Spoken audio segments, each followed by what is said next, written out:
Assalomu alaykum. Tarixiy savol ko'rsatuvi yana efirda. Assalomu alaykum. Siz ko'rsatuvimizni to'g'ridan-to'g'ri efirda tomosha qilyapsiz. Ko'pchilik eshitgan chiqar. Iskandarning shohi, sartarosh va quduq haqida afsona bor. Iskandarning shohi borligini ko'rgan sartarosh buni kimgadir aytib qo'ysa o'lishini biladi. Ammo bu sirni ichiga ham yutib yura olmay, quduqqa dardini yoradi. Va keyinchalik quduqdan unib chiqqan qamishdan yasalgan nay bu sirni sotib qo'yadi. Najmiddin, menimcha siz ko'rsatuvimizdan aynan bu afsonadan boshlaganingiz bejiz bo'lmasa kerak, chunki bugungi mavzuyimiz Iskandar Zulqarnayn, ya'ni Aleksandr Makedonskiyga aloqasi bor. Ikkinchi va asosiy sababi, majozan aytganda, tarixiy savol ko'rsatuvi o'sha qamishdan yasalgan nayga qiyos.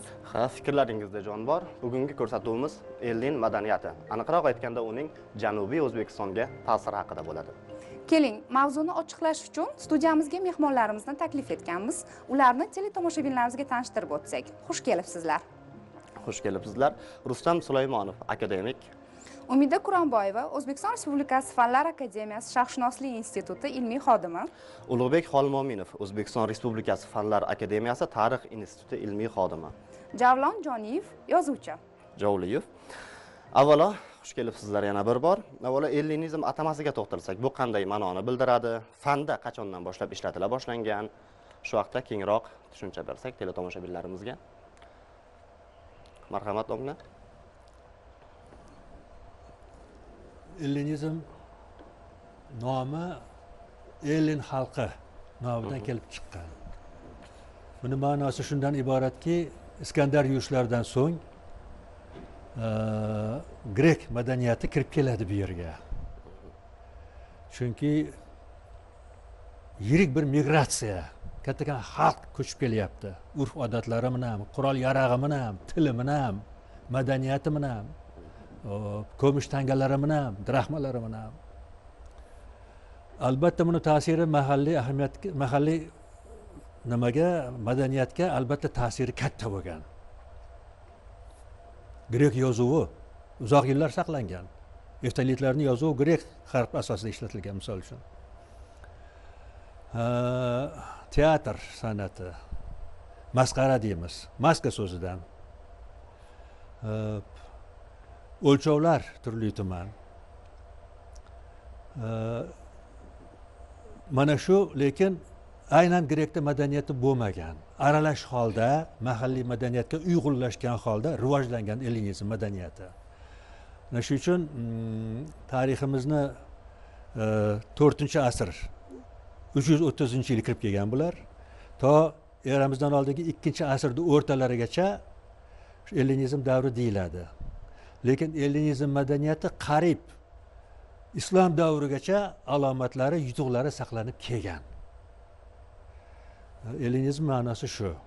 Rahmat. Hozir endi umuman ko'rsatuvimizning boshlang'ich qismidagi shu atamaga kengroq ma'lumotlar kimdadir qo'shimchalar bo'lsa.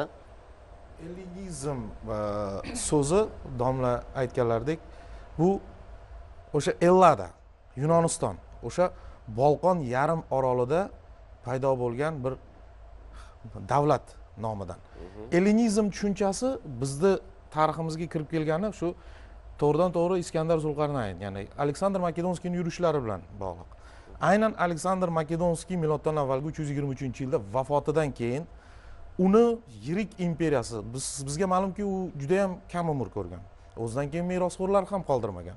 Lekin uni merosxo'rlari o'sha uni o'rnida imperiyasi to shu Egey dengizidan to Hind vodiysigacha bo'lgan ulkan imperiyani boshqargan mana shu Ellin davlatini, o'sha Elladani, ya'ni Aleksandr Makedonskiyning davlatini parchalanishda yuzaga kelgan. Masalan, bizga ma'lum bo'lgan o'sha Salafkiylar, Parfiya davlati, Yunon Baktriya davlatiga nisbatan tushuniladi. Ya'ni ellinizm madaniyati bu mahalliy madaniyat bilan Yunon madaniyatini qorishuvi ellinizm madaniyati. Bu atamani o'zi fanga qachondan kirib kelgan edi? O'sha vaqtda bo'lmagan-ku. Keyinchalik kimdir ishlatgan, o'sha davrdan boshlab shunaqa deyilgandir. Mana shu o'zi umuman Ellin madaniyati yoki ellinizm haqida to'xtaladigan bo'lsak, ilmiy ommaviy adabiyotlarda qadimgi Yunonistonni nomini Ellinlar deb ataladi. lekin bu ellen so'zini kirib kelishi Gomer asarlarida, Gomerning Iliadasida aytiladiki, grek jangchilar bilan birgalikda mana shu ellen jangchilar ham bor edi degan fikrni aytib o'tadi. Mana shu yozuvlardan ham ko'rishimiz mumkinki, mana shu ellen so'zi yoki Ellada davlati haqida. Keyin yana Yunonlarni ayniqsa afsonalarda berilishicha, Fessaliya va Makedoniyaning o'rtasida Ellada degan viloyat bor va bu viloyatda ularning fikricha mabutlar yashagan va bu haqiqatdan qanchalik to'g'ri xatoligini biz bilmaymiz, lekin ularni ilmiy adabiyotlarida yoki ommaviy adabiyotlarida, mana shu Gomer asarlarida, Gerodotda ham bu haqida, Aristotelda ham bu haqida berib o'tiladi. Mana shu hudud juda ham bir chiroyli, bahavo joylar bo'lganligi uchun ham bu joyda xudolar yashashadi deb o'ylashadi va o'zlarini mana shu davlatni odami sifatida ellinlar yoki elladaliklarmiz deb aytilgan. Lekin aslida bu ellen degan so'zini ko'proq Yunonlar o'ziga o'zi atagan deb aytamiz. Agar Aristotelni qaraydigan bo'lsak, Aristotelning aytishi bo'yicha greklarni mana shu ellinlar deb ataganlar bu rimliklar hisoblanadi degan fikrni berib o'tadi. O'zi aslida Aristotel yana shu narsa aytadiki, bu hududda yashagan aholi o'zlarini greklar deb atagan, lekin Ellada degan podshohning nomidan keyinchalik o'zlarini ellinlar deb atab ketgan va shundan keyin ellinlarmiz yoki o'sha Elladadamiz degan so'z yuritiladi deb aytiladi. Keyin fanga kirib kelishi bo'yicha hozir savol berdingiz. Endi buni ko'proq latin tilida mana shu Ellada so'zi haqida qaraydigan bo'lsak, bu latin tilida saylangan, o'sha saralangan degan ma'noni bildiradigan bo'lsa, 12-asrda fransuz tiliga kirib keladi va bunda ham o'sha eng sara xalq yoki eng sarasi degan ma'noni bildiradi. 15-asrda Angliyaga kirib keladi va mana shu so'z yana bir xil ma'noda takrorlanib, 19-asrda Yevropaga bu so'z Ellada, shu ellen so'zi yoki elita so'zi bilan birgalikda qo'shilib kirib keladi. Keyinchalik elita so'zi mana shu Elladadan olinganmi degan qarashlar ham mavjud, chunki Ellada yoki elita so'zi bir-birlariga yaqin so'zlar degan fikrlar aytilgan.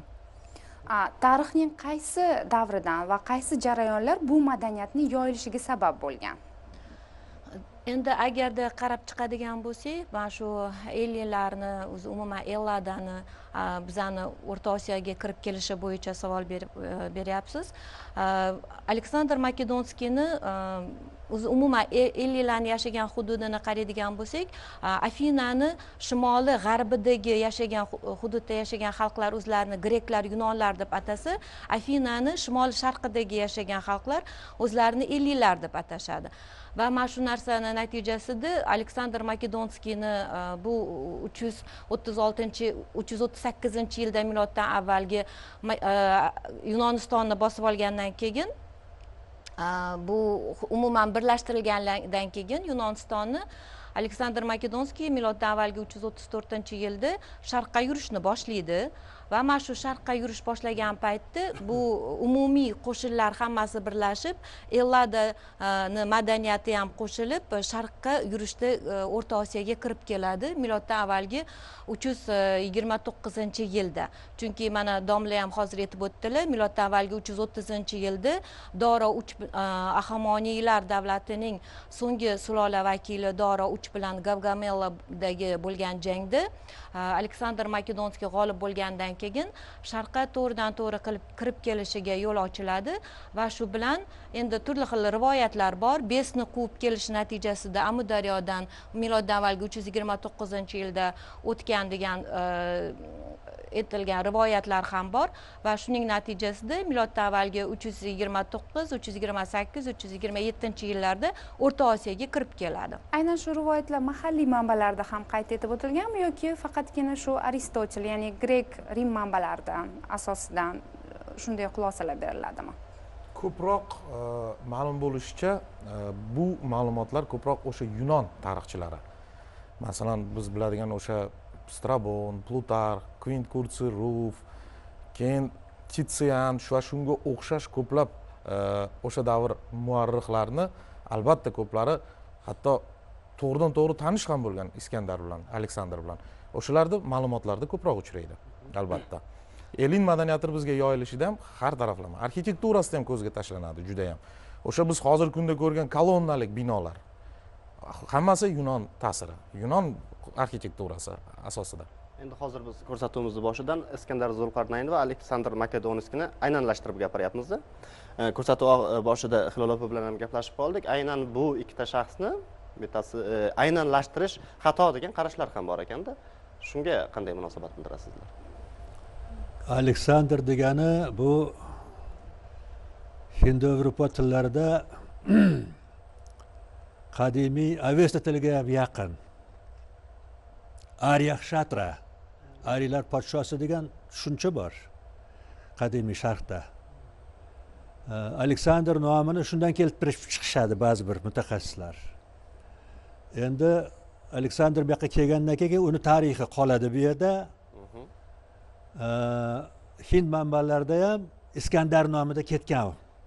Bu islomdan ancha oldin. Ya'ni islomga o'sha Iskandar degan shakl mahalliy tarixiy an'ana orqali kirib keladi. Undan tashqari mana musulmon renessansi deymiz. Nimadan iborat? Shu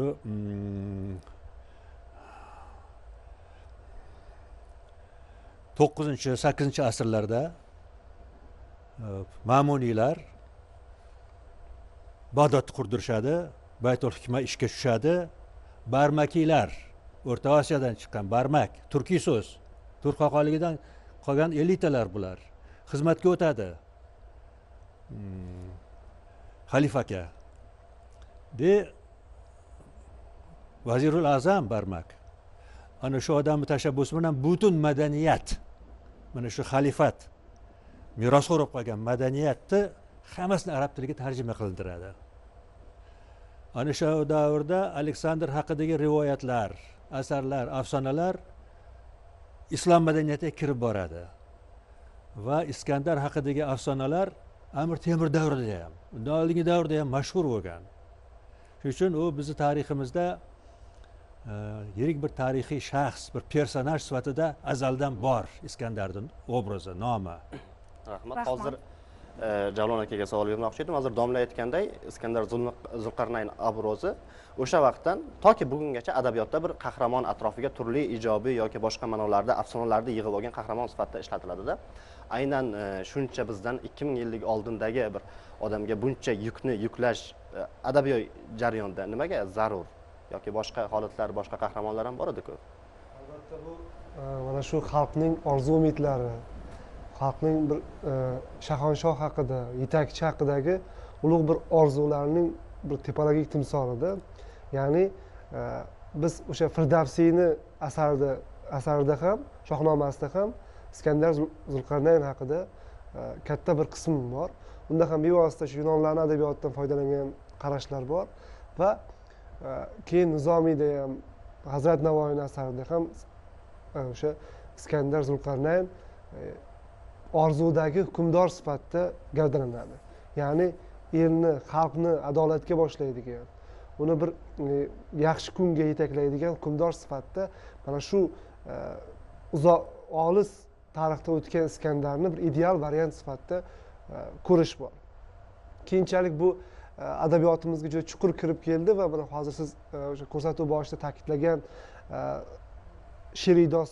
she'riy dostonni Maqsud Shahzodaga tegishli bo'lib, Maqsud Shahzoda Iskandar Zulqarnayn obrazida haqiqatni o'lmasligini, tarixni yashirib bo'lmasligini ko'rsatib beradi.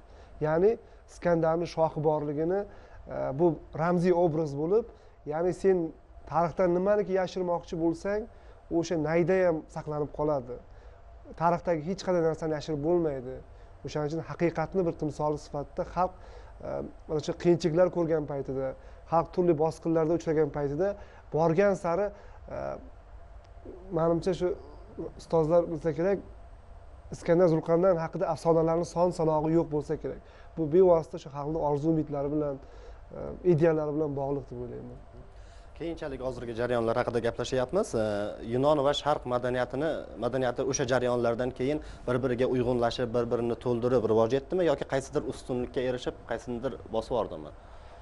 Qanday bo'ldi keyingi jarayon? Asosan arxeologik kuzatuvlarga tayangan holda bu jarayonni ko'z o'ngimizga keltirishimiz mumkin. grek sivilizatsiyasi, grek madaniyati tubdan farq qiladi sharq madaniyatidan. Chunki Gretsiyada birinchi demokratiya, birinchi respublikalar hosil bo'lgan o'z vaqtida, polislarda. Sharqda asosan ijtimoiy hayot markazida ehrom, Xudovand, Parvardigor tursa, u yerda demokratik tuzum asosan agora deydi, haloyiq yig'ilib o'z hayotini boshqarish markazida bo'lgan. Xudolar bo'lgan, ehromlar bo'lgan, lekin jamoatchilik asosida respublika boshqarilgan. Shunday ekan, ehromlar bilan birgalikda demokratik tuzum, demokratik jamiyatning a'zolari, grajdanlarni fikri, maslahati, jamoatchilik qarorlarini ahamiyati katta bo'lgan. Va uni moddiy izlari qolgan. Shu jamoatchilik a'zolari haqida maxsus fikr yuritilib, maxsus tadbirlar, salomatlik, go'zallikni ta'minlaydigan, o'zaro siyosatni yurgizadigan tadbirlar bo'lgan, uni idoralari bo'lgan. Stadion, palestra, gimnasiya, teatr, sharqda yo'q bunaqa narsalar. Faqat grek madaniyatida shakllangan bu narsalar. Ana shu narsalar hammasi kirib keladi bu yerga. Misol uchun bizda O'zbekistonda jumladan aniq mana shu teatr bo'lgan degan joy hali topilgan yo'q. Grek uslubida qurilgan ibodatxonalar bor, saroylar bor. Mana bu mudofaa devorlari grek uslubida, grek palearketika, ya'ni grekda ballistika otishga qarshi yoki devorni qo'porishga qarshi turli tuman inshootlarning xususiyatlari bizda bor. Lekin Amudaryoning narigi betida, hozirgi Afg'oniston, avvalo Amir Buxoroning yerlari, Ko'kchadaryoning Amudaryoga quyilish tumshug'ida kattakan bir shahar qoldig'i topilgan. Oyxonim deyiladi, aholisi o'zbek, hozir ham o'sha yerda.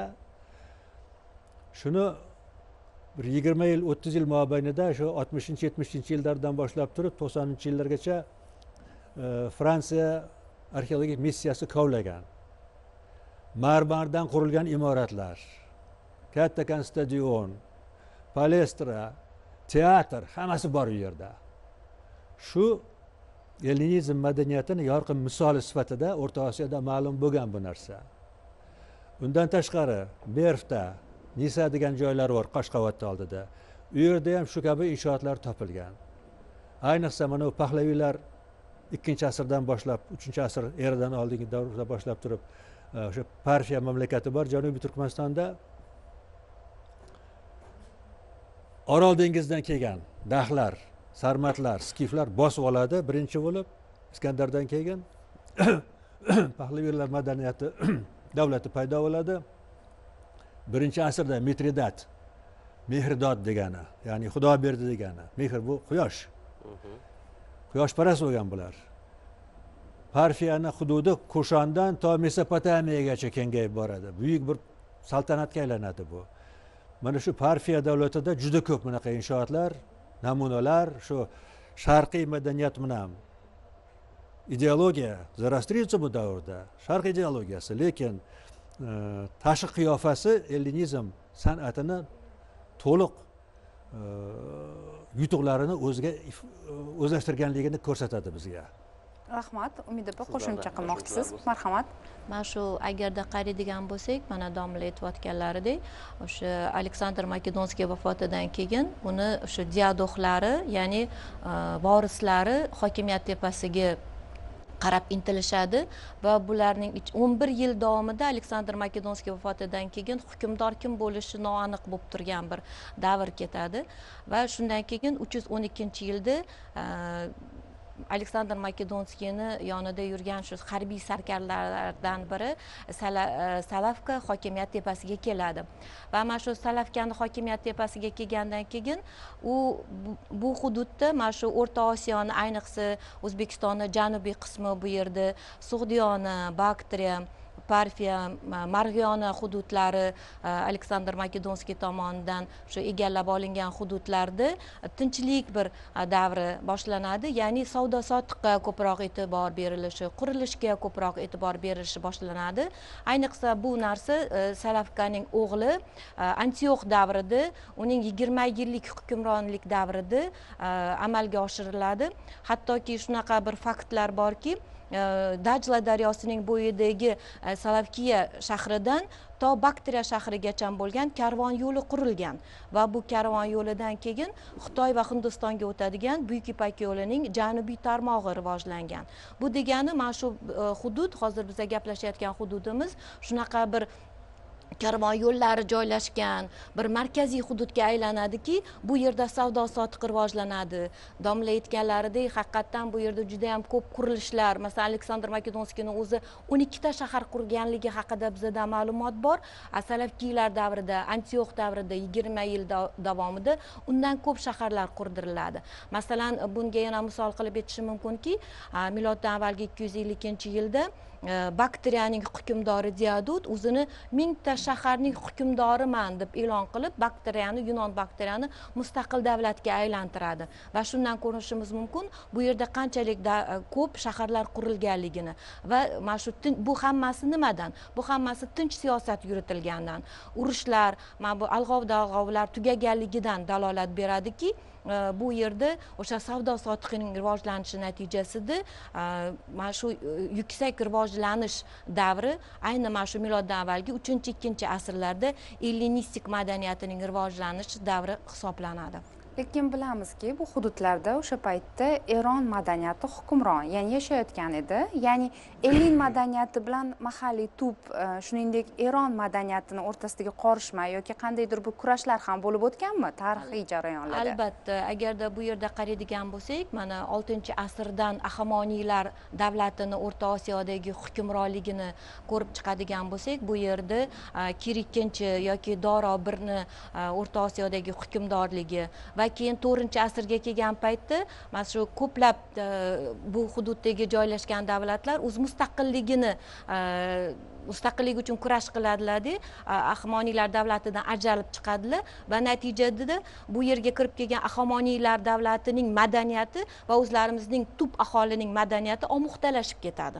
Va mana shu omuxtalashib o'zli bir chiroyli, bir sharqona yangi bir madaniyat hosil bo'ladiki va keyinchalik Yunon madaniyati kirib kelib bu bilan omuxtalashadi.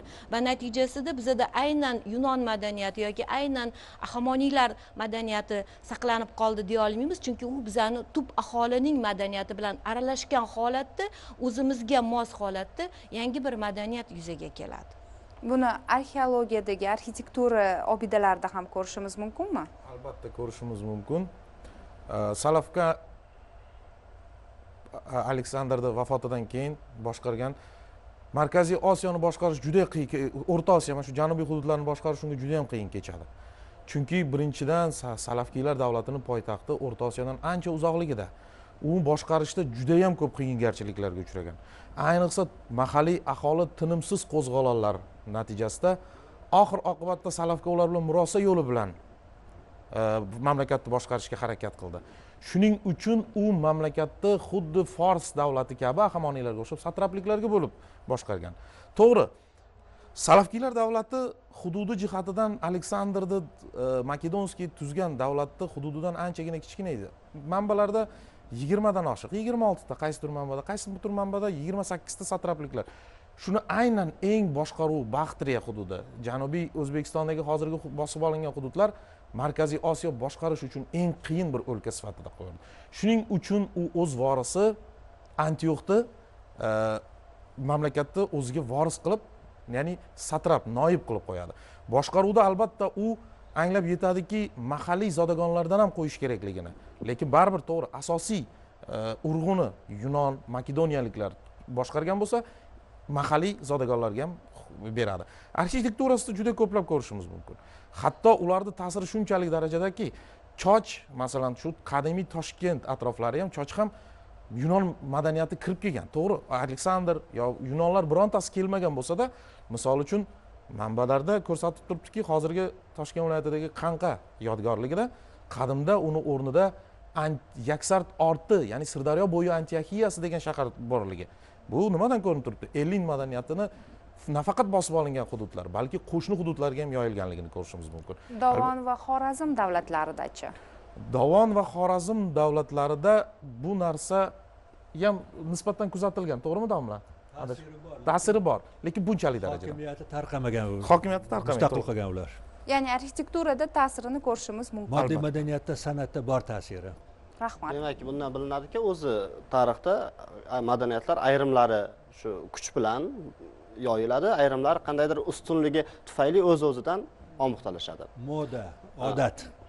Bu holatdan demak ellinizm madaniyati bu yoqdagi qolgan, ular bosib olishga harakat qilgan yo'nalishdagi madaniyatlardan o'zi ustunligi bor edi degan ma'no chiqadimi? Yo'q, bilasizmi? Tarix ma'lum bir davrlardan iboratda. Har bir davr o'z muammosi bilan, o'z odamlari bilan, o'z vakillari bilan, o'zini odat, urf-odat namunalari bilan kelib o'tadi-da. Moda deganimiz shu. Mana shu ellinizm davrida misol uchun kulolchilik sohasidagi mahsulotlar, turli tuman idishlarning shakli, formasi, tasviriy san'atni uslublari, ranglari ma'lum bir madaniy markazdan tarqiy boshlaydi. Bu savdo sotiq, madaniy aloqalar tufayli tarqiydi bu narsalar. Mana shuni ta'sirini ko'lami ancha keng bo'lgan. Qashqarda, Qozog'istonda topishimiz mumkin shu namunalarini. Rahmat. Hozir Ulug'bek aka aytgan boyagi ozodlik harakatlari bo'lgan bu yerda shunaqa jarayonlarda men faqat Yavzat Ilyosovning Sug'diyona degan asarida kuzatganman. Nimaga masalan tarixni o'zi yoyish, o'tgan davrni singdirish qanday faktlar bilan emas, ko'proq badiiy tuz, kino, boshqa roman shu taraflardan adabiyot nuqtai nazaridan singdirish ko'proq ma'qul bo'ladi-da.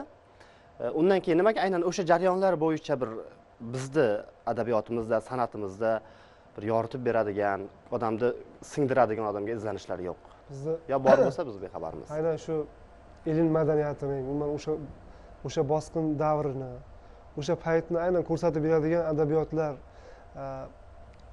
bor va lekin mana bugun o'shalarni bir qiziqarli qilib film, kinoga ko'chirish uchun juda katta manbalar bor deb o'ylayman. Masalan, o'sha siz aytgan asarga Maqsud Qoripov Spitamin romani bor. O'sha Spitaminning qahramonligi haqida ketadi. Undan tashqari yana ko'p asarlar, hikoyalar bor va shu yerda bitta narsa borki, juda qiziqarli bir syujetlar yotibdi o'sha davr oralig'ida. Ya'ni biz domla ta'kidlaganday, miloddan avvalgi 5-asrdayoq greklar bir demokratik tizimni yaratdi va u demokratik tizim oldida yuksak bir adabiyot yaraldi. Ya'ni Sofoklning Shoh Edip, Esxilning Zanjirband Prometey, keyin o'sha ham komediyalar, opera, aynan opera o'sha paytda yaraldi. Ya'ni ular o'sha katta-katta stadionlarda qo'yishgan va ovoz yetib borish uchun juda qattiq baqirishgan. Ovoz juda yuqori chiqishi kerak bo'lgan va shuning uchun mana operalar bugungacha yetib kelgan.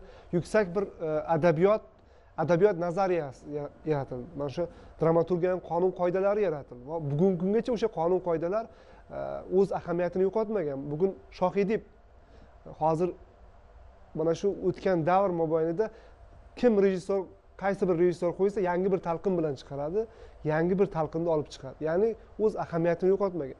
O'sha bir kuchli bir adabiyot, kuchli bir san'atga ega bo'lgan xalq bizni zaminimizga, To'ron zaminiga kelgandan so'ng albatta o'z ildizlarini qoldirgan.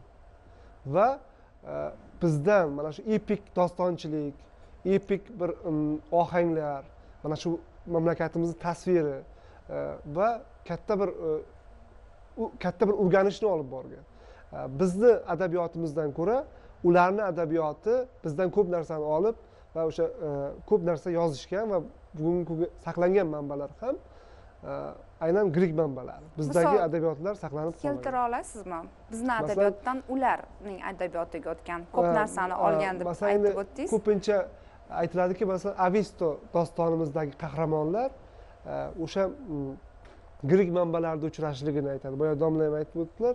O'sha Avistodagi bevosita qahramonlar, keyin yana bir taxmin borki, mana shu bir ko'zli hayvon, o'sha kentavrlar, ulardagi kentavrlar, skoplar o'sha o'zimizni o'sha Avistodagi o'sha mana buqalarga qiyoslanadi. Buqalardan olingan deydi. Bu tarixiy haqiqat qanchalik haq uni bilmadim, lekin o'sha obraz ko'chgan.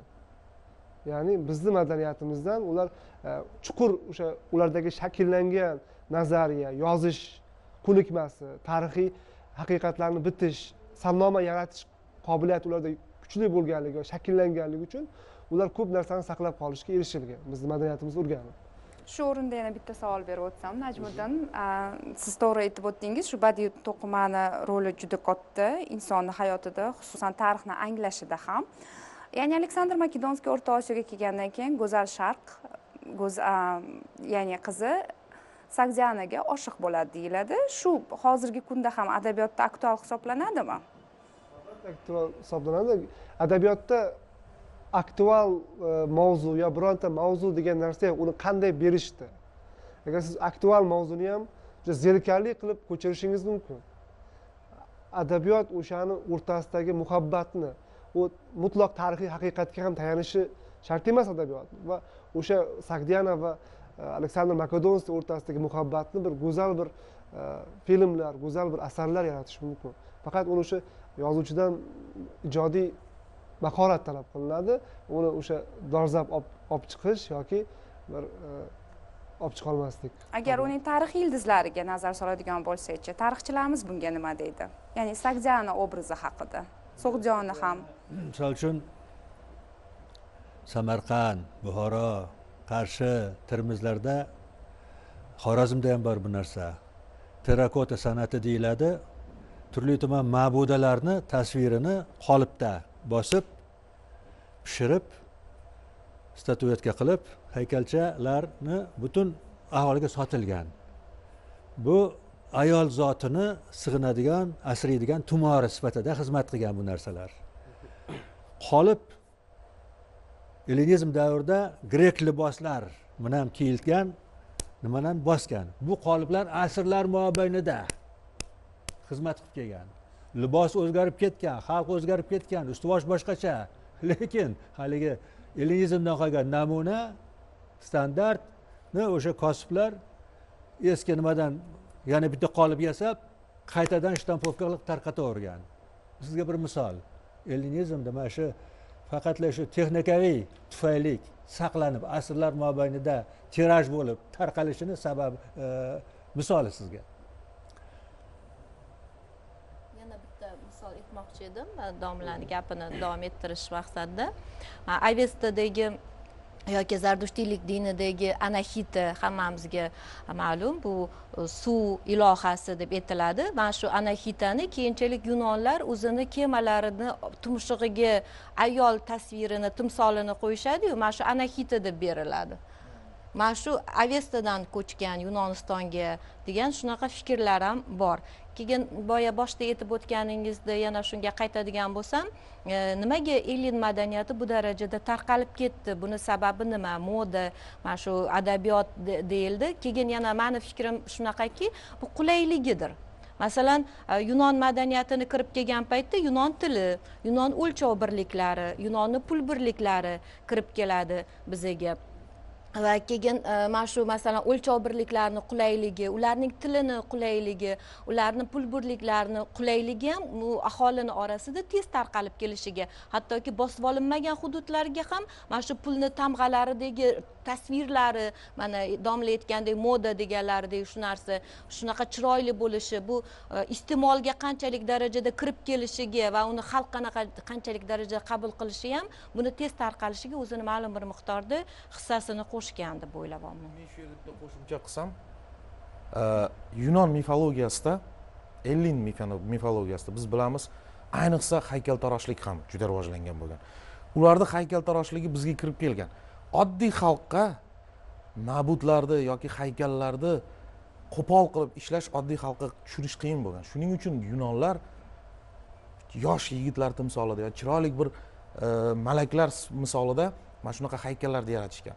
Masalan, ko'plab ularni o'zlarini mifologiyasidagi xudolari ham, to Zevsdan tortadigan bo'lsak, to Afina, Afrodita, hammasi bir gavdalangan, mana shu gavdali kelishgan, bo'yi uzun, o'zi ham husni jihatidan, chiroy jihatidan chiroyli qilib tasvirlangan. Oddiy xalqqa mana shu narsa tushunarli bo'lgan. Xuddi mana masalan Hind mifologiyasida ham, Hind diniy qarashlarda ham, Hindistonda oldinlari miloddan oldingi mana shu 9-8 asrlarda hinduizmda xudolar juda badbashara xunuk qilib ishlangan. Odamlar sekin asta bulardan ko'nikishi tugagan. Shuning uchun keyinchalik bular o'zlarini ma'budlarini xuddi yunonlar ham keyinchalik ularga qiyos qilgan bo'lsa kerak, xudolarni chiroyli qilib tasvirlash, ma'budlarni. Ya'ni yosh timsolida, yosh qiz timsolida yoki yosh yigit timsolida. Bu narsa albatta haykaltaroshlikda ham bu narsa ko'rib. Hozir Umid opa aytgan madaniyatni jabhalarini qulay tomoni bo'lsa, keyingi xalq o'z-o'zidan qabul qilaveradi-da, lekin e'tiqod masalasi bor-da. E'tiqodni qabul qilishi va qabul qilish sal qiyinroq kechadi. Aynan siz aytgan narsalar shu e'tiqodga, dinga aloqador. Shu yunonlar bilan bizdagi o'sha e'tiqod masalasi sal omuqda kelganmi yo aynan haykaltaroshlik bo'lyapti? Demak, buddizm dinidagilar mayli qabul qilar, lekin zardushtlar qanaqa buni qabul qiladi? Javob beray. Marhamat domla. Diniy ta'limotni xalqqa tushuntirish uchun keng ommaga albatta tasvir kerak bo'lgan. Al-Farabiyning gapi bor. Din donishmandlar uchun falsafa, mulla uchun muqaddas kitob, oddiy xalq uchun rasm-rusum ma'raka. Uni butun chuqur falsafasini tushunmasa ham rasm-rusumni bajarib turishgan xalq. Chunki xalqni yumushi, tirikchiligi boshqa narsa bilan, mehnat bilan. Ammo mana shu ruhiyat hayotni shu orqali ma'naviy jihatdan boshqarib turishga ishlatilgan diniy boshqaruv.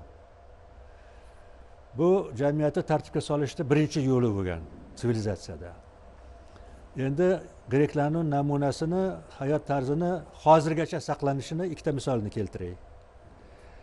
O'zbekda ichkari tashqari degan hovlini tuzilishi bo'lgan shaharda. Misol uchun mana hozir ham ba'zi bir joylarda saqlangan bu narsa. Arabda yo'q, islomga yot bu narsa mutlaqo. Grek sivilizatsiyasida Andron Gemeney deydi, ichkari tashqari 10-8-5 asrlar eramizdan avvalgi asrlardan bo'lib kelgan bu narsa. Bizda bor mana shu narsa saqlanib qolgan.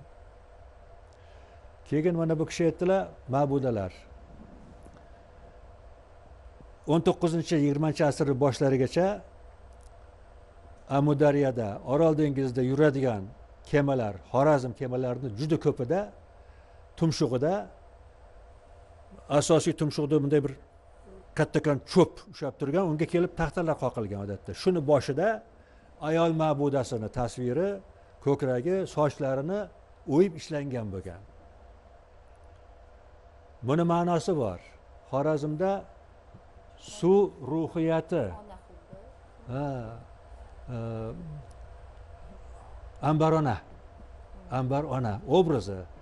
Bu o'sha sumalak pishirishda, ayol to'ylarida, ayollarda rasm-rusum, haligi irim-chirimlarida, to'ylarda, bola tug'ilishida albatta ana ambar onaga ayollar murojaat qilib, shu kishining nomidan panoh so'rab, madad so'rab, u dunyo bilan bu dunyoga ulagan kuch sifatida saqlanib qolgan xotirada. Tasviri ham saqlangan.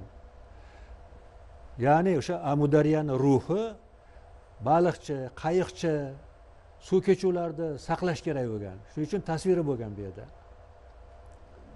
Bu obrazlar nafaqat Xorazmda, Bibi Mushkulkusho, Bibi Seshanba, boshqa nomlari bilan ertaklarda saqlangan. Bu qadimiy afsonalar, qadimiy ilohlar ertak darajasida, folklorda saqlanib qolgan bizda. Shu jumladan o'sha greklarda ham ta'siri bor. Ichkari tashqarida demoqchiman. Rahmat. Bevosita shu Yunon Baxtre, ya'ni Ellin madaniyatiga oid bo'lgan ikkita katta arxeologik topilmalar ham bor. Bu bevosita shu Shimoliy Afg'onistondagi Oyxonim madaniyati, domla aytib o'tganlaridek, va Janubiy Tojikistondagi Taxti Sangin yodgorliklari. Shular haqida ham batafsil ma'lumot berib o'tsangizlar. Marhamat domla. Taxti Sangin ehrom. Amudaryaning ruhi yoki xudovandi, vahsh. Pastda nomi boshqa, daryolarning nomi boshqa bo'lgan. Yuqorida boshqa, pastda boshqa bo'lgan. Misol uchun, yuqori Sirdaryoning yuqori oqimi Yaksart, pastda Ptolemey kartasida Silis deyiladi. Sirdaryoning nomi o'sha edi. Silis deyiladi. Amudaryo yuqorisi Vaxsh, quyi oqimi Oks etagi Amu bo'lsa kerak deyman men. Hozir endi grek kartalarda boshdan oyoq Oks deb atalgan. Lekin Amu bechiz emas. Amul degan shahardan u yog'i Oks deb atalgan, bu yog'i Amu deb atalgan. Ana shuning uchun taxti sangin Ahmonlarning so'nggi davri, Aleksandr davrida, chunki Aleksandr Vaxshni kechib o'tgan bu yerga ahamiyati katta bo'lgan, albatta sadaqalar qilingan, boshqa narsalar rasm qilingan, ehrom quriladi. Ana shu ehrom Kushanlar davrigacha obod bo'lgan. Kattakan Zoroastrizm diniga mansub bo'lgan markazda kattakan zal, atrofi koridor, oldida peshayvon, kattakan hovli o'ralgan va shuni zahiralarida in'omlar, ehromga qilingan in'omni foydalanish, olib ketish, yeyish, ichish, nima qilish gunoh hisoblanadi. Buni albatta javobini berasiz dunyoga. Shuning uchun ko'mib saqlangan bu narsalar. Raskopka davrida juda ko'p tilla buyumlar chiqdi, haykallar chiqdi, tanga, turli tuman haykal, tangalar chiqqan. Muzeylarda turibdi bu narsalar. Endi Ayxonum bo'lsa kattakan shahar. Antioxiya shahri shu bo'lsa kerak deyiladi hozir. Antiox endi bu Selevkning o'g'li, onasi Apama, Spitamenning qizi. Ya'ni Iskandarning ashaddiy dushmani. Lekin natijada ellinizm madaniyati shundan iborat o'zi.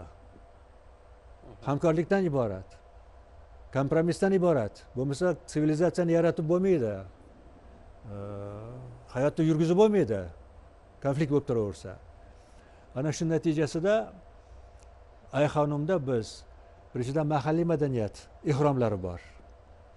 Kattakan saroy bor. Bu tarixi, plani mahalliy tarzda qurilgan. Lekin mana kolonnalari, kapitellari, uni naqshlari, shakllantirishi, oformleniyasi hammasi ellinizm ta'sirida amalga oshirilgan. Endi shu jumladan grek hayot tarziga mansub bo'lgan stadion, palestra, boshqa narsalarni ko'rishimiz mumkin. Endi o'sha vaqtda ellinistik davlatlardagi shu madaniyat hammasida tarqalishi mayli, rivojlanishi bir xil jabhada rivojlanganmi yoki ayrimida shu susayib, ayrimida rivojlanib har xil jarayonda kechganmi? Hamma hududlarda har xil kechgan. Masalan, aynan Yunonlar boshqargan, Yunonlarda avlodlari boshqargan hududlarda kuchliroq kechgan. Ularni bosib olmagan hududlarda nisbatan sustroq kechgan. Aynan o'sha Yunon Baxtriya juda ham tabiiy boyliklarga, ayniqsa Badaxshon tog'larida, tabiiy boyliklarga o'ta boyligi. Boya opa tilga olgan o'sha Ipak yo'li, o'sha savdo karvon yo'llari, Ipak yo'li deb adashdim. O'sha yerda mis, oltin, keyin hech qayerda boshqa uchramaydigan lojuvard, lazurit deymiz, kona. Juda ham qimmatbaho tosh. Men oldingi ko'rsatuvimda agar e'tibor bergan bo'lsangiz, Hilola shu narsani tilga olgandim.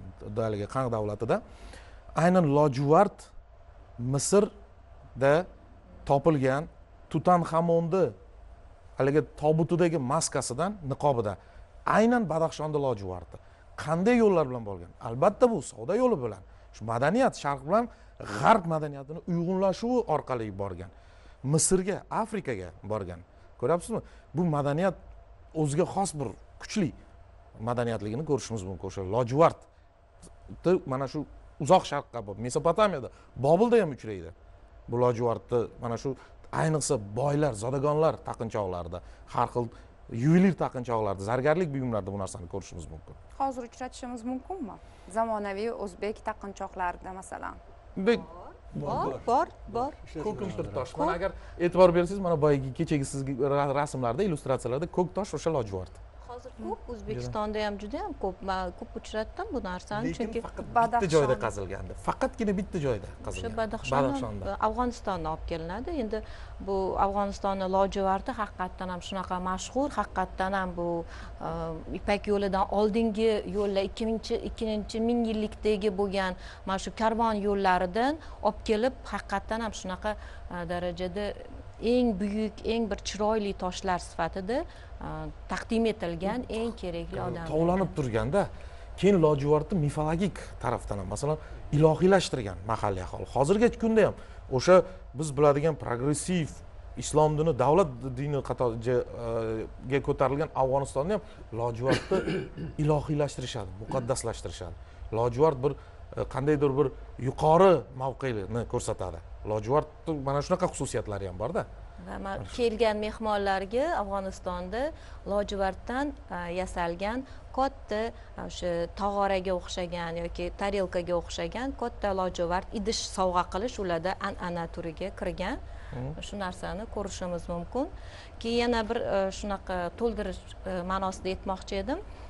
Afg'onistonni Kunduz shahrida mana shu bakteriyani Yunon bakteriyadagi yozuvlarda ayniqsa mana shu ellinistik yozuvlarni topilganligi hozirgi kunda ma'lum.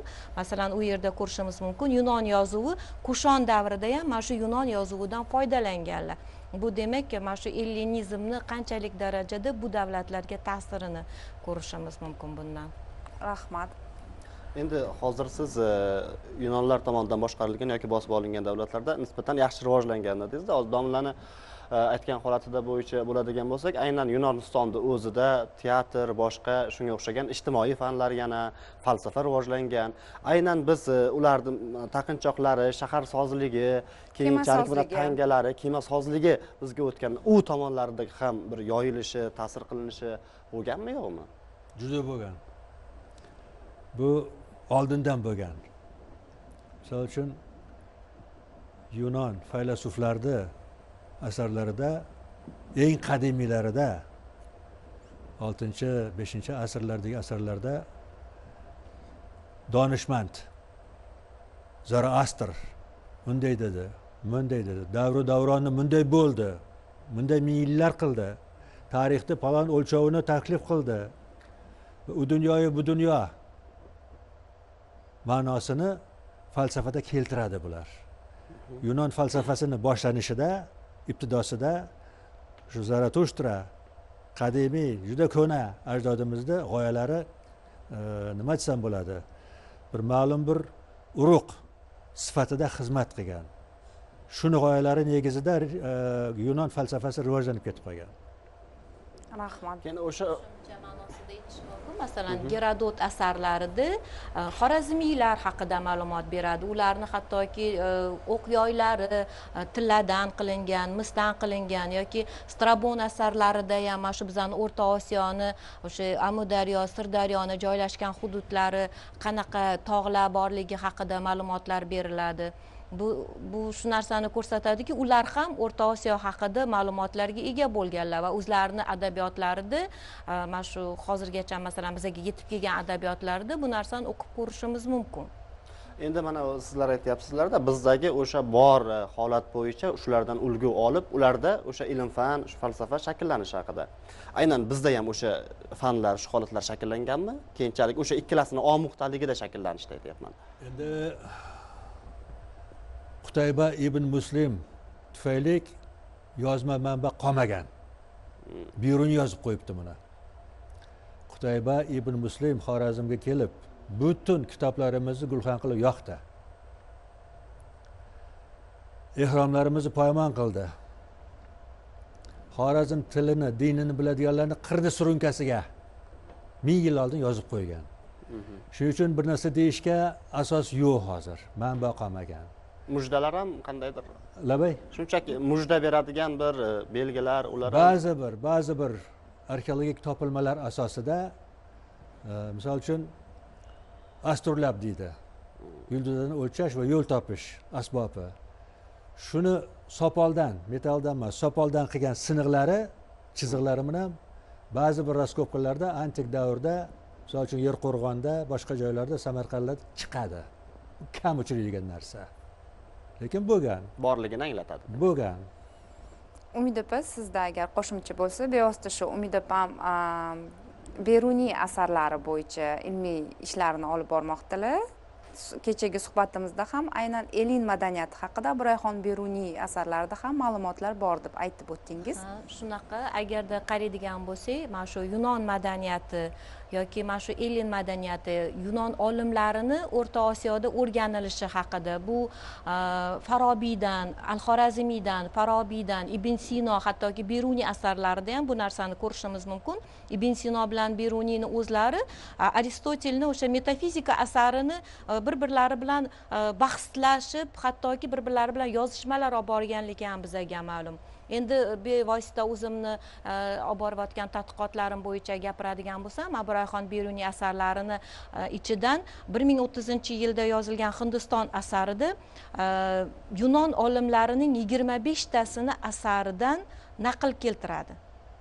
25 ta asardan.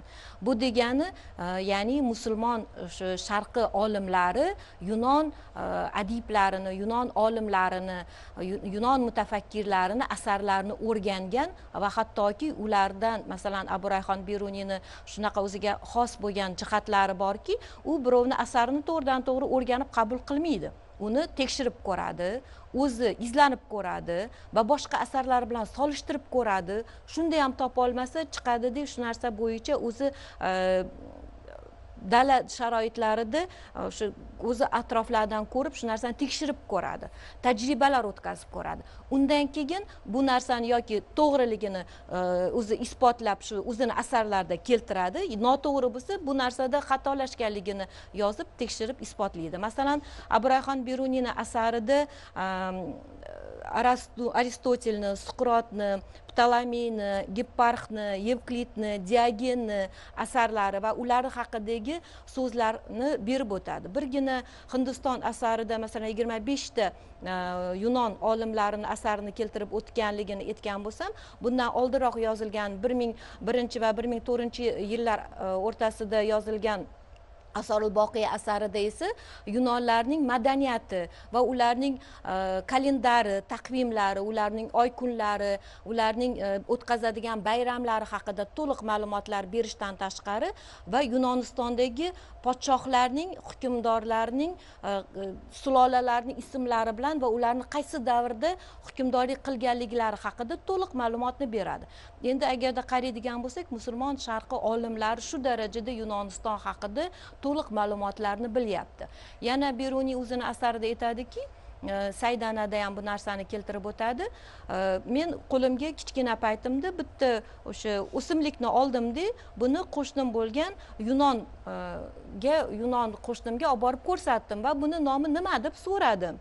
Keyin u nomlarini aytdi, men shu bilan yozishni boshladim. Ya'ni Saydana asarini yozishdan oldin hali kichkina paytidan har bir o'simliklarning nomlarini o'sha atrofidagi yashayotgan Yunon qo'shnisi yoki Hindistonlik bo'lgan Hind qo'shnisi yoki boshqa o'sha, chunki Xorazm o'sha paytda agarda qaraydigan bo'lsak qanaqa davlat bo'lgan? Abroyxon Beruniy davridagi yashagan Xorazm bu hozirgi kundagi biz biladigan Xorazm emas.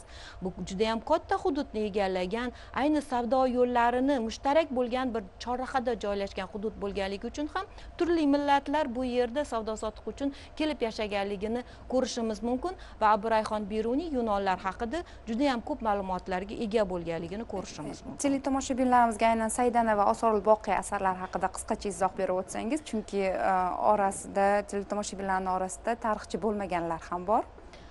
Abroyxon Beruniy asarlarining ichida Durdona asarlari deb aytamiz. Hozirgi kunda o'zi umuman Abroyxon Beruniyning asarlarining sonini 180 taga yetgan deb hozirgi kunda shunaqa xulosaga kelinyapti va ulardan 33 tasi hozirgi kunda mavjudligi to'g'risida ham ma'lumotlar bor. Endi O'zbekistonda bulardan 8 ta tomi mana Abroyxon Beruniy nomidagi Sharqshunoslik institutida hozir 8-tomi ham o'zbekcha nashri tayyorlanyapti. Oldingi yili buni ruscha nashri chiqqan.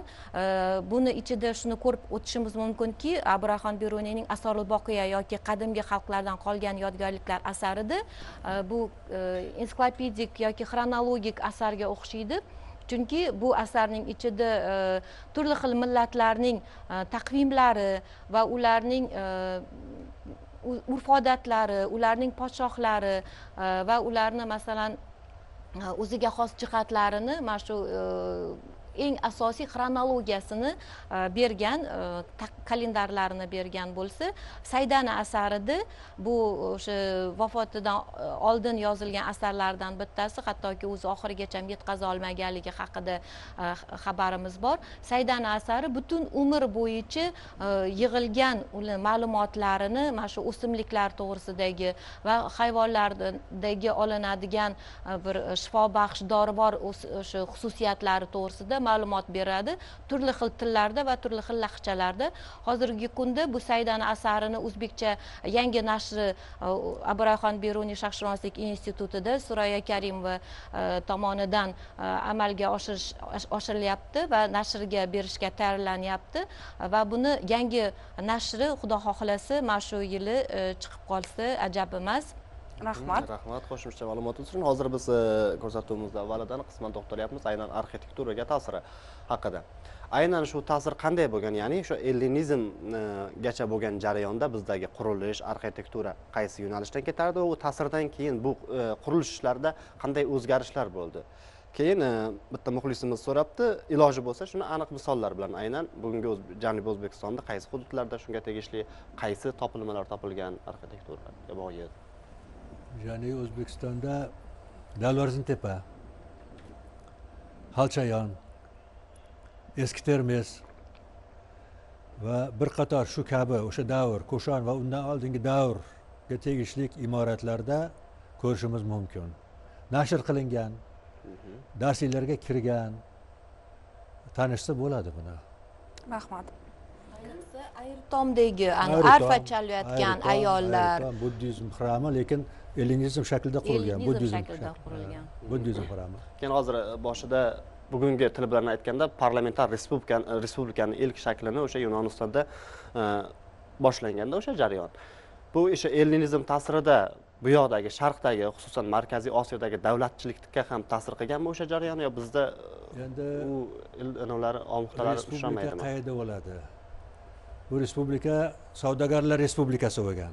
Chunki har bir elin o'zini yeri bor, o'zini mahsuloti bor, o'zini alifka daraxti bor, alifko'y moy yasaydi, o'zi vino yasaydi, dengiz mana yoningizda kemasiga yuklaydi, qora dengizmi, haligi Afrikami bu yoqqa borib sotadi, bug'doyda bosadi, keladi. Respublika bularning respublikasi bo'lgan.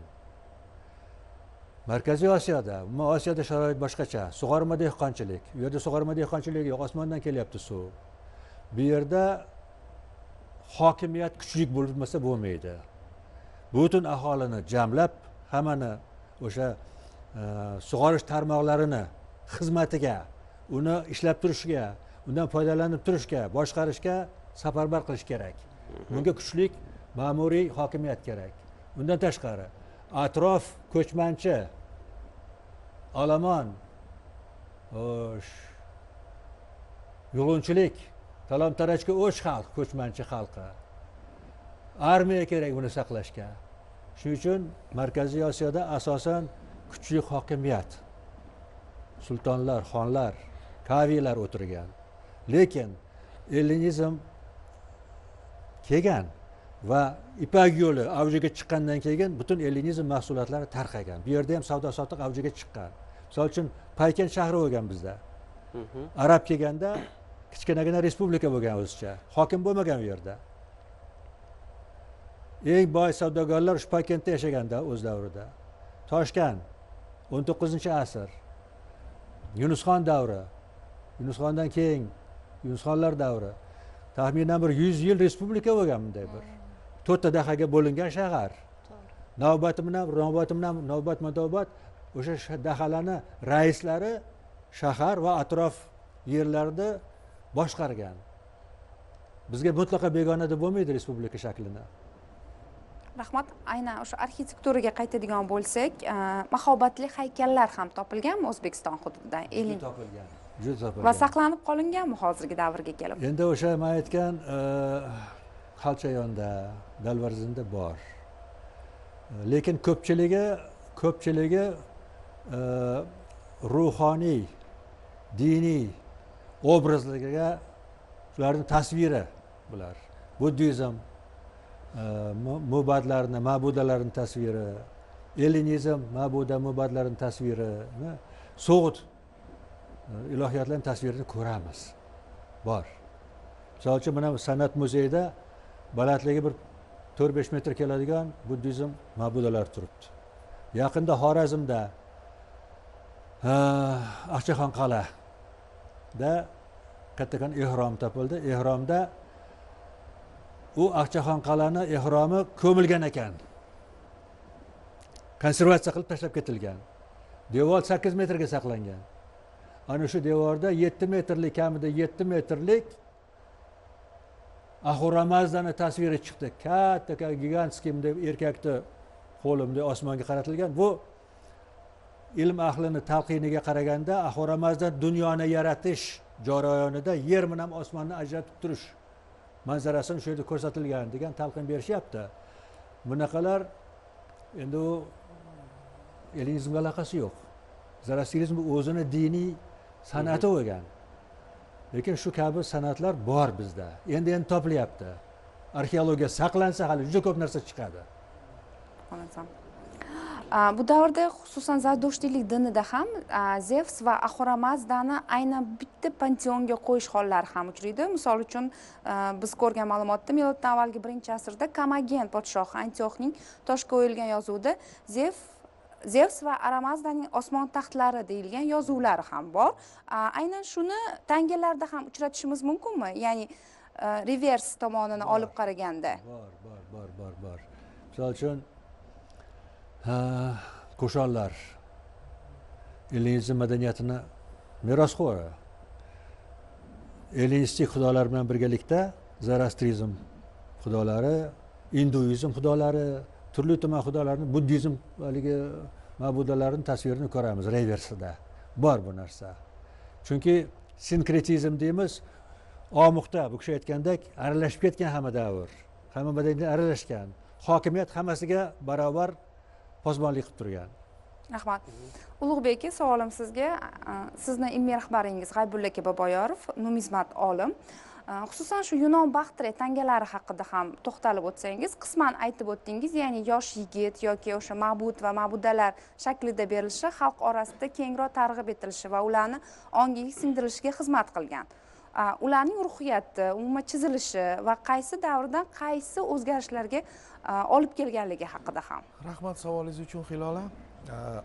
Men boya yanagi javobimni yana bir qaytarsam, albatta xalq uchun oddiy, sodda, chiroyli qilib tasvirlash xalqqa juda ham yoqib tushgan bu narsa. Xalq shu og'ir, mushkul kunlarini mana shu rasmlardan olgan. Masalan, Yunon baxtri tangalarida Yunon ma'budlarini tasviri ko'rishimiz mumkin. Xuddi Yunonistondagi ma'budlar kabi yarim yalang'och holatda, masalan, gavdali qilib, men uni kecha sizlarga jo'natgan tangalarning xuddi shu narsalar aks etilganligi. Aynan to'g'ri, lekin bizni hududimizda shu Yunon baxtrida nisbatan mahalliy shu elementlar ham saqlanganini ko'rishimiz mumkin. Mahalliy masalan ma'budlarda. Albatta bu narsani ko'ramiz biz.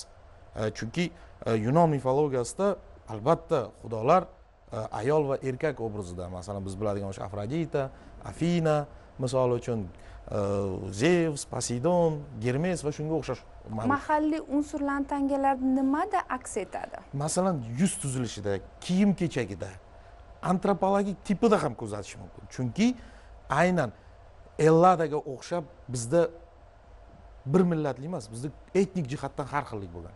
Etnik. Shuning uchun ham bizda aynan Yunon baxtrilar davrida ham, salafkiylar Yunon baxtri davrida ham boshqaruv juda ham qiyin bo'lgan. Chunki har xil etnik guruhlar, har xil millatlar, har xil elatlar bu narsani boshqarish, ularning o'rtasida ular bilan til topish juda qiyin bo'lgan. Shuning uchun o'sha elementlar ko'zga tashlanadi. Aytayapman-ku, qattiqqo'llik bilan bular boshqargan davlatda. Qattiqqo'llik bilan. Tangadagi yozuvlarchi? Aynan shu ellinizm davridagi tangalardagi tasvirlarda badiiy yuk berish boshlangan deyiladida. Aynan uni tasvirlanayotgan ma'budni yoki odamni, shohni ruhi, uni o'y kechirmalari, o'sha tomonini berishga harakat qilish seziladi deyilgan. Xalqqa shu holatda tasvirlari xalqqa uchun juda ham ma'qul bo'lgan. Arpachalayotgan qiz o'sha topildi. Bu yuksak san'at asari. Masalan 19-asrda yoki o'sha 20-asrda yasalgan asarlardek badiiy mukammallik bor. Uni yasagan hozir tangalardi, mana ekranda chiqayotgan tangalarga ham qarasangiz, yuksak ular shunchaki paydo bo'lib qolmaydi-da, yoki shunchaki bir ko'chmanchining qo'lida paydo bo'lib qolmaydi. U demak bu yerda xalqida yuksak bir madaniyat shakllangan va ikkalasi qo'shilgan holatda bu yaralgan. Ya'ni bir tomchi tushsa, agar o'sha tomchining o'rni qoladi. Masalan, tepadan bir yomg'ir yog'sa, bir tomchi tushsa, agar o'sha yaxshi joyga tushsa, u yerdan bir nimadir unib chiqadi.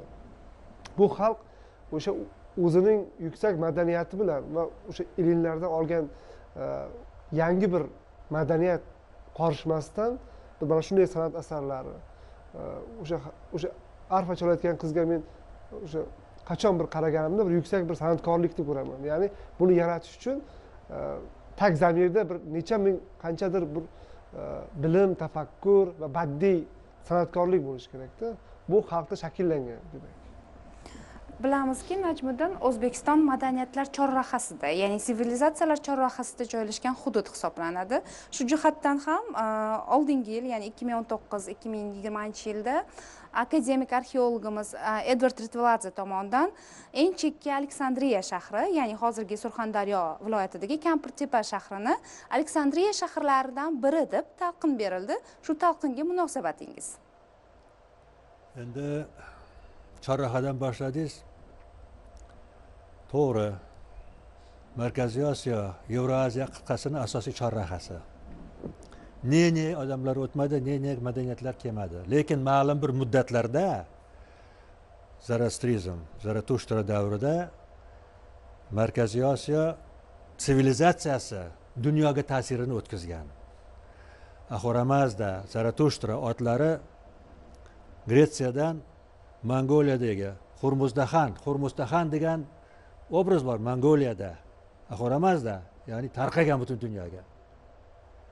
Islom Renessansi davrida Ibn Sinoning asarlari Yevropada tarjima qilingan, Kitayda tarjima qilingan. Mana bu davrlarda Markaziy Osiyoning sivilizatsiyasi butun dunyoga tarqagan. Ya'ni bu chorrahalar sivilizatsiyasi bo'lgan, o'zi mustaqil. Bu bir. Kampirtepa haqida kichkinagina bir tepa. Aleksandriya bo'lganmi, bo'lmaganmi bahslik.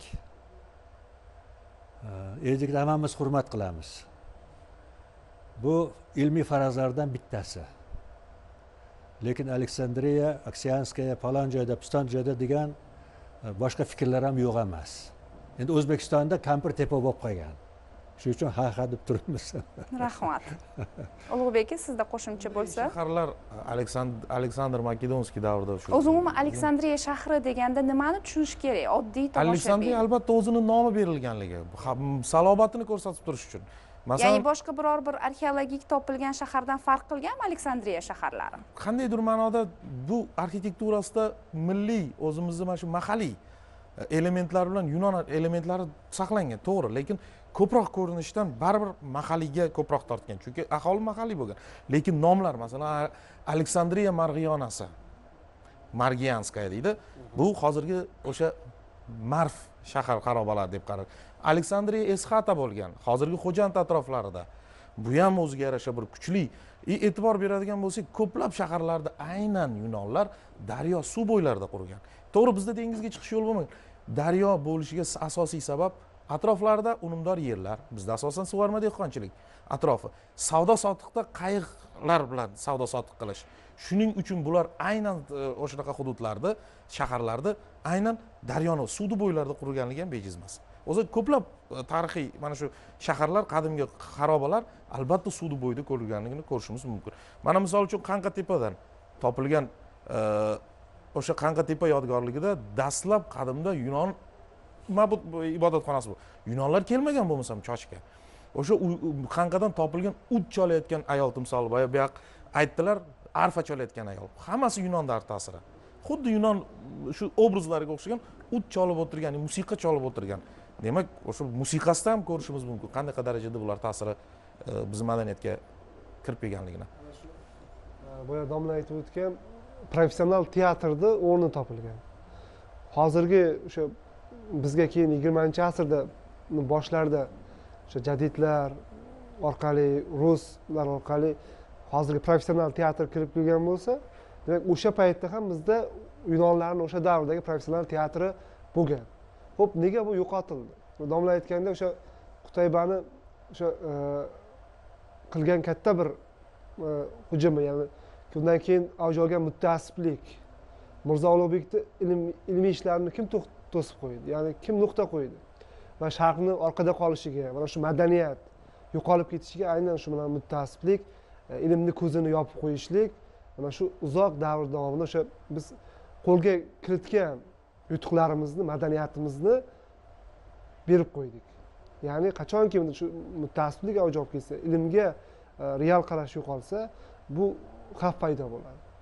Ya'ni ilmga, tarixga ham, hayotga ham, ilmga ham haqiqat ko'zi bilan qarashni bosh maqsad qilishimiz kerak. Rahmat. Endi o'sha elin davlatlari birma-bir inqiroziga uchragandan keyin bu madaniyatning kechmishi qanday kechdi? O'sha jarayonlar. Qaysidir ma'noda saqlanib qoldi. Bizga o'zi Markaziy Osiyo, mana shu hozirgi shu O'rta Osiyo hududi ko'plab bosqinchilarni shu yuradigan chorrahasida. Qaysiki bosqinchi mana shu sharqda bo'lsa, albatta biz hududimizni bir kechib o'tgan. Albatta har bir mana shu bosqinchilar albatta o'zining madaniyatini olib kirgan. Arablar masalan o'zining madaniyatini olib kirdi. To'g'ri, arablarga kelib masalan yuzlarni tasvirlash man qilindi, chunki islom dini buni taqiqlaydi. Misol uchun undan oldin arablardan keyin masalan islom renessansi ayniqsa 9-12 asrlarda gurkirab rivojlandi. Bu narsaga mo'g'ul bosqini o'sha madaniyatda nisbatan sust bo'lgan, lekin keyinchalik mo'g'ullar ham madaniyatni o'zlariga singdirib olishdi. Keyingi avlodlar Chingizxon oyoq osti bo'lganligi, vayronalar hammasi mana shu madaniyatlarda almashinuv bo'lgan. Ya'ni har bir albatta o'sha imperiya bostirib kirgan davlat o'zining madaniyatini singdirishga harakat. Lekin hozirgi kunda ham men boya ham sanab o'tdim, arxitekturamizda hozirgi mana shu poytaxtimizda qurilayotgan salobatli binolardagi kolonnalar hammasi Yunondan kirib kelgan. Hozirgacha Yunon madaniyatidan kirib kelgan shu ulkan binolardagi kolonnalar bu Yunon arxitekturasining namunasi. Mana masalan biz biladigan o'sha Akropol Afinadagi qoldig'i, ibodatxonaning qoldig'i kolonnalar ushlab turibdi. Xuddi shu narsa Yunonlardan bizgacha yetib kelganligini ko'rishimiz mumkin. Men bu yerda yana shu narsani aytib o'tmoqchi edim. Masalan, Yunonlarning madaniyati baribir islom sivilizatsiyasi davrida juda ham yaxshi qabul qilindi. Chunki biz bilamizki, arablarning o'ziga xos bo'lgan jihatlari, ular o'sha egallab olgan, fath qilgan hududlardagi madaniy yoki qanaqadir bir yutuqlarni qabul qilishadi. Va shu qabul qilganligi natijasida bu Yunon madaniyatining yutuqlarini ham arablar o'zini davrida qabul qilganlar. Masalan, buni yana Beruniy bilan isbotlab o'taman desam, Hindiston asarida shu narsani aytadiki, Beruniy mana shu Yunonlarning masalan asarlarini sanskrit tiliga tarjima qilgan. Arab tilidagi yozilgan Yunon asarlarini sanskrit tiliga tarjima qilib, hindlar ham bundan bahramand bo'lsin, ular ham Yunon asarlarini o'qisin degan ma'noda sanskrit tiliga tarjima qilganligi ham mana shu davrdagi mana shu baribir ham ellinistik madaniyatini tarqalishiga o'zini hissasini qo'shganligini ko'rishimiz mumkin bu yerda. Rahmat. Bilamizki, shu arablar davrigacha ilm madaniyati gullab yashnadi, har bir mahalliy hudud va mahalliy aholi tomonidan qaysidir darajada singdirib olindi, qorishmalar hosil qildi. Lekin arablar bosqinidan so'ng ular o'zgarishlarga, ya'ni yo'q bo'lib ketish darajasiga keldi. Domla misol keltirdi, shu Qutayba ibn Muslim tomonidan xususan shu yozuvlarning yo'q qilinishi, lekin Abu Rayhon Beruniy asarlarida shu saqlanib qolganini ham ko'rmoqdamiz. Xususan shu ilm madaniyatini boshqa davr manbalarida ham uchratishimiz mumkin bo'ladimi? Bu haqda fikrlaringiz qanday? Ilm madaniyatini masalan mana shu islom sivilizatsiyasi davridagi olimlarning asarlarida uchratsa bo'ladi. Masalan, Suqrotning bitta so'zini yozib o'tgan Rayhon Beruniy. Suqrotdan nima uchun sen kitob yozishni to'xtatding degan savol berilganda, Suqrot aytgan ekan, ilmni odam qalbidan o'lik qo'ylar terisiga o'tkazgim kelgani yo'qligi sababli kitob yozishni to'xtatdim. Masalan, bu so'zni shu so'zma so'z Abu Rayhon Beruniy o'zini asarida nimaga berib o'tyapti? Nima uchun bu narsani keltiryapti? Abu Rayhon Beruniy buni tagida o'sha o'quvchilariga qanaqadir talablar qo'yadi. Baribir ellinistik madaniyatni yo'qolib ketdi deb aytolmaymiz arablar kirib kelgani bilan, arablarning fathi bilan. To'g'ri, arablar fathida ko'proq mana shu Xorazm yoki Suxt madaniyatini yo'q bo'lib ketishi, bu yerda ko'proq tilga e'tibor, ayniqsa o'sha arab tilini tezroq tarqalishi uchun, mana shu tezroq qabul qilish uchun ularni bu hamma davlatda, hamma davrda, har bir bosqinchilik siyosatida bor bo'lgan narsa. Bu faqatgina arablar bilan bog'liq deb aytolmaymiz, chunki bu har doim bo'lib kelgan, har doim bor bo'lgan narsa. Shu Qutayba shulardan bittasi. Haqiqatdan ham Qutaybani olib borgan bu ishini Beruniy o'zini asarida yozib o'tadi, ming afsuslar deb. Lekin Abu Rayhon Beruniyni mana shu Xorazm yozuvini va Suxt yozuvini hali o'sha paytda Beruniy yashagan paytda shu tillarni biladigan aholi saqlanib qolganligi sababli bizaga Beruniy asarlarida mana shu Qutayba baribir yo'qota olmagan bu tillarni va baribir hozirgi kungacha biza bu tildagi ma'lum bir so'zlari yoki ma'lum bir kerakli bo'lgan o'sha taqvimlar yoki ular ishlatgan bayramlarni masalan hozirgacha bilamiz. Endi har bir jarayonda keyingi o'rganishlar, tadqiqotlar davomida talqin bo'ladi-da. Biz hozir shu boshlagan Ellin madaniyati, ellinistik davr haqida g'arb olimlarining talqini sharqdagi tadqiqotchilarga omuxtami, hamohangmi yoki sal boshqa farqlar bormi? Masalan, g'arb olimlaridan ko'radigan bo'lsak, ularda ham baribir Yunon madaniyatini juda ham ko'p, masalan, Diakonovni anaqa asarlaridan ham, mana shu ishlaridan ham ko'rishimiz mumkin. Mana shu Yunonlarni haqidagi talqinini ular yuksak ma'noda qanday o'rganadigan bo'lsa, masalan, bizda ham O'rta Osiyoda biza hozirgi kundagi o'rganayotgan olimlarimizdan ham yoki o'sha islom sivilizatsiyasi davridagi o'rganayotgan olimlar ham baribir har bittasi o'zini davri bo'yicha qabul qilgan. Masalan, o'zini davri, o'zini atrof muhiti, o'zini dini bo'yicha bu narsa qabul qilingan. Albatta, arablar ham ko'p ilm fandagi yutuqlarni Yunonlardan qabul qilgan, to'g'ri. Arablar mahalliy xalqlar, mana shu mahalliy hududlarga shu kirib kelganda ham ularni ko'p narsalarni o'rgandi. Masalan, to'g'ri, Yunon asarlari qaysidir bir qismlari, ko'p qismlari arablarning ixtirolari, arab tiliga tarjima qilingan degan manbalarda uchraydi. Misol uchun biz bilamiz, hamisha qadimda qaysidir bir shahar xarobasi yoki bir katta bir shaharda o'rtasi qoq markazida ibodatxona yoki bo'lmasa mana shu biz biladigan xram deymiz, ibodatxona bo'lsa, arablar o'sha bosib olingan hududlardan keyin aynan shaharlarning markazida ibodatxonalarning o'rniga jome masjidlarni qurgani. U albatta arablar ham qaysidir ma'noda olgan. Men aytmoqchi emasman arablar vayron qildi deb. Yo'q, arablar ilm fandagi yutuqlarni, masalan, suv o'lchash asboblarini, misol uchun yulduzlarni kuzatish da ham Yunonlardan qaysidir ma'noda, masalan, mudofaa masalan inshootlari, har xil qurollarda ham Yunonlardan olganligi. Masalan, jang aravalarida ham qaysidir arablar, masalan, o'sha yaqin sharqda jang aravalarida Yunonlardan kelib kelgan bu narsa. Keyinchalik Rim imperiyasi ham foydalangan o'sha jangovar aravalar, ot aravalari. Bu hammasi albatta arablar bu narsani ham qabul qilgan. Xususan shu Galina Pugachenkovani qaysidir kitobida o'zbek tilida hozirgi kunda ham ishlatiladigan xayr so'zi grek tilidan kirib kelgan degan bir talqin berilgan edi. Shunga agar, ya'ni Ellin madaniyati umuman Yunon tilidan kirib kelgan so'zlar ham uchraydimi hozirgi kunda O'zbekistonda yoki o'zbek tilida? Har kuni piyoladan choy ichamiz. Fiyal. Piyolaning nomi grek tilidagi nomi. Endi hamon sivilizatsiya, grek sivilizatsiyasi bahonasida Markaziy Osiyoga to'xtar ekanmiz. O'sha Beruniylar davrida nafaqat grek madaniyatining yutuqlari, Hindiston meditsinasi, arifmetikasi, matematikalari, bu yerdagi urf-odatlar ham arab madaniyatiga qo'shiladi. Kalila va Dibna, Ming bir kecha syujetlari. Bu Hindiston madaniyati bu. Uzoq Xitoy, Markaziy Osiyo orqali o'tiladi, bordi keldi qilinadi.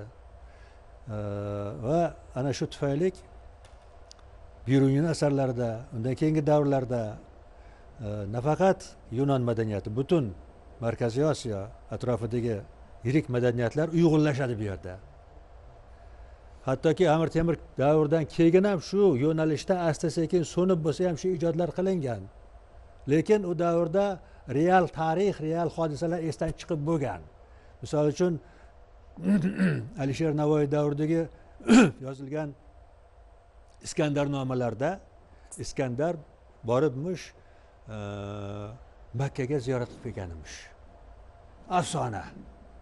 Demak, bu yerda real tarix yo'qolib ketib bo'lgan. Bu pand nasihatga aylanib qolgan, lekin obrazlar, nomlar hali ham saqlanib kelgan. Mana Iskandarning shohi bor degan afsona 20-asrgacha kelgan-ku. Buni sababi Iskandar birinchi Yegiptni oladi. Misrni. Bu yerdagi ruhoniylar peshvoz chiqib kutib, ozodkor keldi deb qabul qilishadi. Kattakan o'sha Amon-Ra, quyosh xudosini ehromiga olib borib, Fir'avn quyosh xudosini o'g'li hisoblangan ularda. San endi taxtga o'tirasan deb turib, boshiga Amon-Ra'ni ramzi, qo'ydi kallasi tasviridagi dubulg'a kiygizadi, shlem kiygizadi boshiga. Shohlik bunday. Afsona shu yerdan tarqagan. Hozir ham saqlangan shu narsa. Afsona saqlangan. Yason Varganovlardagi Zolotoy runi, oltin haligi mo'yna. Xuddi shu bu narsa. Aynan o'shaligi yelkasiga o'sha qo'ydi juni, qo'ydi boshi shoxlari bilan u ko'proq ikki shoxlik deb afsona hozirgi kunda ham saqlangan. Badaxshonda masalan, Afg'onistonda Iskandar degan marosimlari bor. Iskandarga atab qo'shiqlari bor. Hatto bolalarni uxlatayotganda ham Iskandar to'g'risida afsonalar bilan. Qaysidir ma'noda bolalarni qo'rqitayotganda ham Iskandar bilan qo'rqitish. Bu Afg'onistonda hozirgi kungacha saqlanib qolingan urf-odat. Alisher Navoiyning Sa'd Iskandariya asari haqida to'xtalib o'tsak-chi, aynan shu Aleksandr Makedonskiyga bog'lashimiz kerakmi yoki bu o'sha sal sharqona falsafa berilgan Iskandar Zulqarnayn obraziga bog'laymizmi? Bu domla ta'kidlagandek, umuman boshqa obraz, aynan shu nom saqlangan, lekin bu o'sha Navoiyning ideal shoh, ideal hukmdor haqidagi orzu umidlarining bir iymon e'tiqodining bir tugal obrazida, ya'ni xalq orzu qilgan, xalq kutgan hukmdorni bir obrazini yaratadi. Unda o'sha nom saqlangan, lekin u o'zini badiiy obrazini, ya'ni o'sha paytlarda saqlangan barcha afsonalar, ertaklar shunda yig'indi bir obrazini yaratadiki, Sa'd Iskandariy bu adolat devorini tiklaydi. Unda haqiqat, uni mamlakatida o'sha insonlarni munavvar yashashi, barcha orzularga erishishi va uni e'tiqodi go'zal bo'lishini tasvirlaydi. Bu endi badiiy obrazga ko'chishida, aynan reallikdan uzoqlashib ideal shaxsga aylanishi. Bu o'tgan vaqt davomida shu Sa'd Iskandar Makedonskiyni xalqqa qilgan ta'sirini kattaligidan deb o'ylayman. Yashab qolishi. Endi qo'shimchalar yo'qmi? Agar xulosa tarzida aytsak, aynan shu biz gaplashgan bugungi mavzu Ellin madaniyatining bugungi dunyo, xususan O'zbekistondagi o'rni va roli qanday? Endi kundalik hayotimiz, madaniyatimizga kirib ketib bo'lgan uni yutuqlari. Lekin shu kechagi kunduzda Aleksandriya, Isxata, Aleksandriya mana Oks qirg'og'idagi narsalarni ilm-fanda, madaniyatda, tarbiyaviy ilmiy oqartuv, madaniy oqartuv sohalarimizda ahamiyati katta. Buni bilish kerak. Har bir xalq, har bir inson o'z tarixini bilish kerak, qadrlash kerak. Shuning uchun mana shu kabi tadbir, uchrashuv, suhbatlarni o'tkazib turibsizlar. Ming rahmat sizlarga. Marhamat. Elin madaniyati mana shu miloddan avvalgi 3-2 asrlarda O'rta Osiyoga kirib kelgan bo'lsa, mana hozir e'tiborimiz hattoki arablar davrida ham saqlangan, shu darajada katta davrni o'z ichiga olgandan keyin albatta bu shu yerdagi yashab kelgan xalqlarning madaniyatiga, ularning urf odatlariga, ularni mana shu ilmi faniga ma'lum bir miqdorda o'zini katta hissasini qo'shdi. Buni hech qanaqa e'tirof etmaslikning iloji yo'q. Hattoki bu islom sivilizatsiyasida ham mana shu islom dini paytida ham mana shu O'rta Osiyodagi olimlar tomonidan o'rganildi va to'ldirildi, qabul qilindi va mana shu baribir elin madaniyatini o'rganmasdan undan ko'z yumib o'tishimizni hech qanday iloji yo'q, chunki bu tarixda bo'lgan davr va o'zini katta hissasini ilm madaniyatga, ilm fanga o'zini katta hissasini qo'shgan davr. Bugungi qiziqarli mana shu ko'rsatuvimiz aynan elin madaniyatini bizga ta'siri. Biz bu narsani elin madaniyatini bizga yot madaniyat sifatida qaramasligimiz kerak. Bizni o'zbek davlatchiligimizni bir qismi sifatida qarashimiz kerak. Elin madaniyatini ham bizga juda ham ijobiy taraflari ko'p bo'lganligini qarashimiz kerak. Bu albatta bunday mavzularni yana kengroq elin madaniyati to'g'risidagi mavzular va boshqa mavzular, milliy davlatchiligimizga xos bo'lgan mavzularni ko'proq ko'tarsak, juda maqsadga muvofiq bo'lgan bo'lardi. Rim davlatida shunaqa gap borki, biz elinlar va varvarlardan olgan madaniyatimizni o'stirdik, shakllantirdik va shu asosda davlat qurdik deydi. Bu sharq va g'arb uyg'unligiga bir misol. Ya'ni sharqni bevosita bir tan olish, shu navbatda biz agar elinlar bizga nima berganligini, o'sha paytda nima bo'lganligini anglasak va adabiyotga, san'atga, badiiy filmlarga olib kirsak, bu menimcha bizni xalqimizni g'ururini ko'tarishda, tarixiy ildizlarni bilishda katta bir bosqich bo'ladi deb o'ylayman. Shu yerda bir sizga qo'shimchagina savol. Aynan shu biz hozir elin madaniyati, falsafasi, adabiyoti, umuman afsonalar haqida gaplashdik. Sharqqa singanligi, hamsachilik haqida gaplashdik. O'sha narsalar bo'lmaganda bugungi adabiyot, bugungi falsafa qanday ko'rinishda bo'ladi? Yo'q, bu katta bir yo'qotish, chunki bu o'sha aytganda juda katta bir madaniyat kirib kelganda. O'sha Sa'd Iskandariyda bu ideal obrazga aylangan. Shahzodaga kelib bir she'riy dostonga aylanyapti. Ya'ni xalqdan ko'chib yurgan. Oddiy piyolamizda, mana domla aytganda piyoladan tortib bizni katta bir teatrgacha. Mana shu paytgacha hamma aytadiki, bizga teatrni, o'sha professional teatrni o'rislar olib kelgan. Yo'q, aslida allaqachon o'sha qo'g'irchoq teatrlarimizdan, chordivorlarimizdan oldin bizda haqiqiy bir teatr, professional o'sha Yevropa teatri bo'lgan. Bu bizning g'ururimiz. Buni bilishimiz, o'rganishimiz kerak. Siz ham aynan shu arxeologik yodgorliklarni qazishmalarda ishtirok etgan bo'larmidingiz? Ya'ni badiiy obraz yoki badiiy to'qimani adabiyotga olib kirish uchun.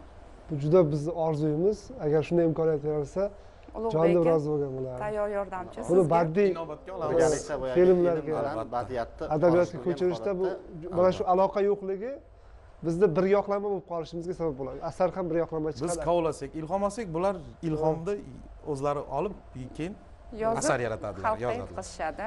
Ko'rsatuvimizda aynan san'atshunoslar yetishmaganligi ko'rinib qoldi. Chunki pandemiya sharoitida yetuk san'atshunoslarimizni chaqirganimizda to'g'ridan-to'g'ri efirda qatnasha olmasdan uzrlarini so'radilar, lekin suhbat jarayonida taqinchoqlarda, hozirgi shu asor atiqalarda san'atimizda ham elin madaniyatini o'ziga xosliklari bor. Xususan o'zim ham kiyim-kechaklar tarixi bilan qiziqqanimda shu diadema hozirgi tilla qoshga monandmikin degan bir savolni o'rtaga tashlagandim. Hali javob olganimcha yo'q. Bu chuqur izlanishlarni va tadqiqotlarni talab qiladi. Lekin shundan ham bilsa bo'ladiki, asosiysi bugun biz tanlagan mavzu o'ylaymanki, tomoshabinlarimizda yo'llangan savollarga javob bo'larli darajada va bir yetarli darajada muhokama qilindi, ochildi.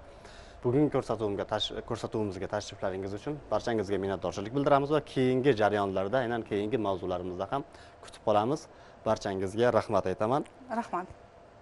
Turli zamonlarda, turli vaziyatlarga ko'ra, turli sabablar bilan yolg'onlar ishlatilgan. Eng yomoni shuki, kimdir uni inkor etmasa, bu yolg'on bora-bora chinlik qulohini kiyib rostga evriladi.